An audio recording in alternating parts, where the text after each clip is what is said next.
Representative Lauren Boebert is getting mocked online for confusing weather and climate. Amid the Arctic blast, which has caused extreme winter weather across most of the continental United States, the now divorcing Beetlejuice Colorado carpetbagger took to social media, X specifically, formerly known as Twitter, to proudly proclaim to all her ignorance in all things science. She posted, "You've got to appreciate the irony of climate protesters trudging through a foot of snow and negative 30-degree wind chills to yell about how the planet is warming.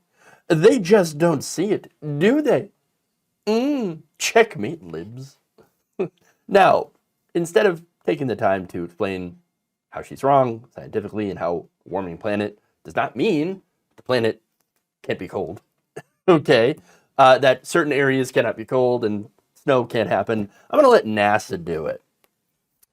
On their site, they say, some people say weather is what you get and climate is what you expect. In a nutshell, weather refers to the more local changes in the climate we see around us, on short time scales from minutes to hours to days to weeks. Examples are familiar: rain, snow, clouds, winds, storms, heat waves, and floods. Climate refers to longer-term averages. They may be regional, global, and can be thought of as the weather averaged over several seasons, years, or decades. Climate change is harder for us to get a sense of because of the timescales involved are much longer, and the impact of climate changes can be less immediate. So, put another way by Dr. Eric Fetzer, a scientist at NASA's Jet Propulsion Laboratory, weather describes how the atmosphere behaves over weeks or less. Climate is how it behaves over time periods of about a month or longer. And so climate refers to seasonal and longer periods out to centuries and millennia. And look, since industrialization, planet has been warming significantly, and that is from our own observational data. That is not an opinion. So let's go from that to social media making fun of her. One person says, "The irony is your misunderstanding of global warming." Another person says, "It's called weather, you know, like these record-breaking temperatures in Colorado last year. I'm sure your constituents remember."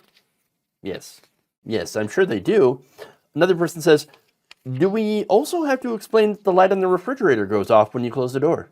Life's a mystery to some of us." Another adds, "I love it when people just proudly admit that they can't comprehend the difference between temperature and climate."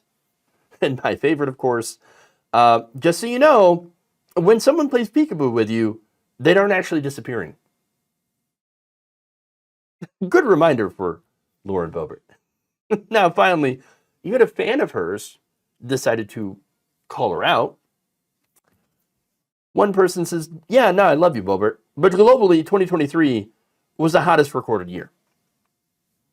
And I'm sure that's just for, just for now, as 2024 will likely be the hottest year on record once we're done with that.